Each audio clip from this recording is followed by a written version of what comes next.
मित्रांनो, आपण आज उभे आहेत बघा इथं दिग्रस जहागीर येथील कसुरा नदीवरती. तर कसुरा नदीवरती तुम्हाला दाखवतो की हे पाहू शकता, जे पाणी आहे ते पाणी सध्या वाहत आहे. पावसाळा संपून 2 ते 3 महिने 2-2.5 महिने झालेत बघा. आणि नदीला असं पूर्णपणे पाहू शकता की एकदम जे वाहतं पाणी आहे, वाहतं पाणी असं नदीला इथं चालू आहे बघा. नदीला वाहतं पाणी चालू आहे. वाहतं पाणी इथं चालू जे असण्याचं जे कारण आहे, ते कारण आहे निम्न दुन्ना प्रकल्प, जे की परतूर आणि शेलूच्या बाँड्रीवर झालेला आहे बघा. त्या ज्या प्रकल्पातून जे कॅनल आणि चारीचे जे काम झालेलं आहे, त्या चारीच्या आणि कॅनलच्या कामामुळं जे इथं जे तुम्ही पाहू शकता की इथं जे डाव्या कालव्याचं पाणी आहे, डाव्या कालव्याचं जे पाणी आहे, तर डाव्या कालव्याचं पाणी अशा प्रकारे इथं नदीमध्ये सोडलेलं आहे. नदीमध्ये सोडलेलं आहे. आणि या पाण्याचा वापर सध्या शेतकरी सध्या ऊस तर नाही इकडं, हरभरा ज्वारी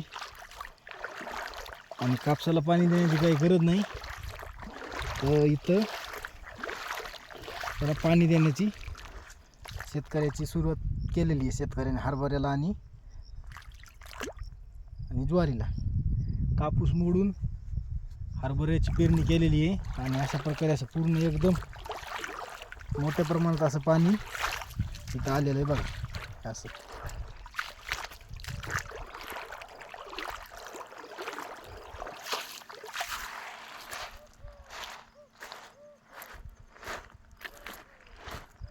हे अशा प्रकारे पाणबुड्या ज्या मोटर आहेत, पाणबुड्या मोटर टाकून जे शेतीसाठी जे हरभऱ्याला आणि ज्वाऱ्याला जे पाणी आहे, तर ते पाणी इथं देण्याचं काम सुरू आहे.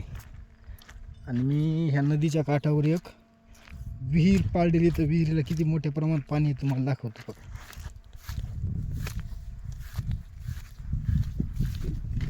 पूर्णपणे असं नदीचं पात्र जे आहे, हे पात्र बघा किती मोठ्या प्रमाणात एकदम मोठं पात्र आहे बघा. अशा प्रकारे नदीचं पात्र आहे.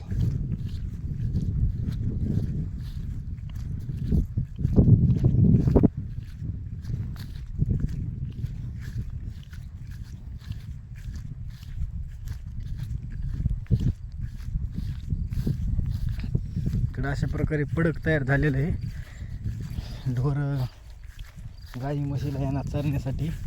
आणि नदीचं पात्र तर खूप मोठ्या प्रमाणात मोठं आणि रुंद झालेलं आहे.